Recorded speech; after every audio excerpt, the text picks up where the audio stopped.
मोदीजी जे गरीब कल्याण मध्यमवर्गीय कल्याणाचे निर्णय घेणार आहेत, जे घेतले आहेत ते सुरू आहेत,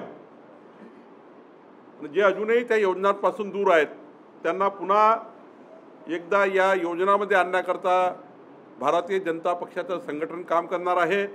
मग मोदींच्या अभिनंदनाचा प्रस्ताव आम्ही केला। आमचे जे 9 खासदार निवडून आले आहेत त्यांचा सत्कार या ठिकाणी आम्ही केला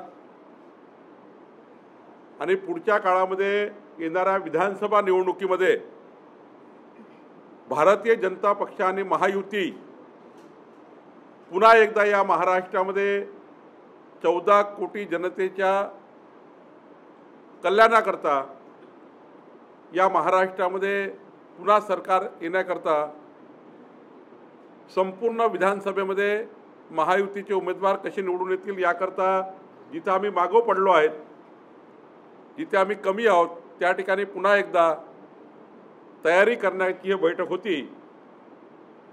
माननीय देवेंद्रजींनी बैठकीचा समारोप केला आहे आणि त्यांनी आश्वस्त केला आहे आमच्या पक्षाच्या सर्व पदाधिकाऱ्यांना की महाराष्ट्राचं सरकार, महायुतीचं सरकार आणि आमची संघटना पुन्हा एकदा या महाराष्ट्रामध्ये सत्ता आणि संघटनेच्या माध्यमातून जनता जी कन्फ्यूज केलेल्या जनतेला महाविकास आघाडीच्या मायावी ताकदीने, मायावी शक्ती त्यांनी वापरून शकुनीसारखं षडयंत्र करून खोटं नरेटिव्ह, खोटा विमर्श, मागासवर्गीयाला सांगितलं की संविधान बदलणार आहेत, मोदीजी संविधान बदलणार आहेत,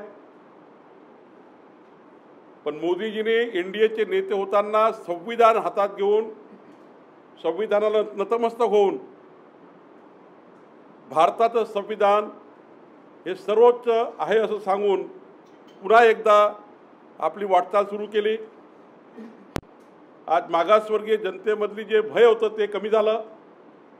जे काँग्रेस आणि त्यांच्या मित्रपक्षांनी भय निर्माण केलं की मोदीजी संविधान बदलणार आहे, ते भय दूर करण्याचं त्या ठिकाणी आम्ही योजना तयार केली। खरं तर माननीय मोदीजींनी कधी मागासवर्गीयाचं आरक्षण काढणार नाही, कधी त्या ठिकाणी आम्ही आदिवासीचं आरक्षण काढणार नाही, कधीही आम्ही त्या ठिकाणी आदिवासींना कुठल्याही प्रकारचा धक्का लागणार नाही, हे सर्व सांगितलं।